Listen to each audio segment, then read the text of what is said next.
I've never met two students who are alike. It's incredible that I can be amongst all that richness, and I think to myself, when I retire, how am I going to cope? The world will seem so silent and so empty without it. My name is Theo Gilbert, and I have a number of roles at the university. One of those roles in the School of Humanities is as the academic skills tutor, and in that role I invite students, any students at all, to remember that they can always make an appointment with me. They can text me or email me if they want some help with understanding how to put into effect the feedback they have been given on previous coursework. When I came to higher education, I realized that students seemed to stay in their friendship groups a lot more, and there were a lot of, shall we say, loners and outsiders, and you could see that in classrooms and things.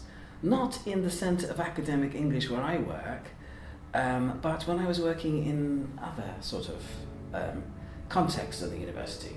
And people do that. It's not their fault because they feel safe like that.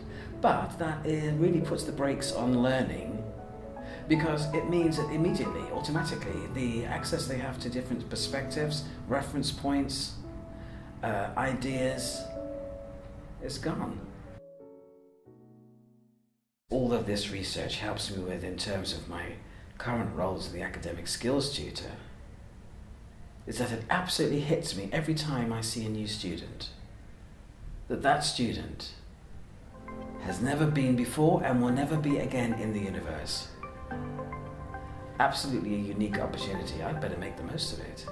And I love being able to sit with a student for an hour and really get down to what is holding that student back. And you know, very often it is the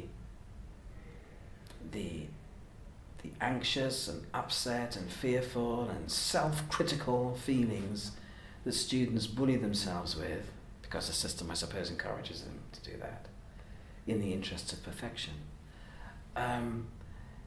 It's very painful to see them bully themselves over that one piece of feedback amongst all the positive feedback that is pointing to them then to strengths that they can build on, that they should develop and polish and build on. But all their attention is on this one thing that seems to blot out everything else and make them feel totally inadequate. And the student every time has forgotten who they are, and that their potential is never going to be matched, if I may say this, by a piece of paper. We're here to help each other. That's what we're all here for. We're born for. I mean, people say, oh, how do you, do you enjoy helping students? And I can say to them, well, yes, I enjoy that they help me so much. Well, what I would like to say to those students is, you are as entitled to come and get help as anybody else. And if you were advising a best friend who needed a bit of help, then what words would you say? And would you say them in a kind and warm tone? Please, please say those words to yourself. If you come and get some help, you're going to do better. Probably. No guarantees, but probably. And then you're going to be in a position to help others who don't quite get it on structure or critical thinking or referencing. You're going to be in a position to help someone else. And there will be someone, there's always going to be someone down the line who needs your help.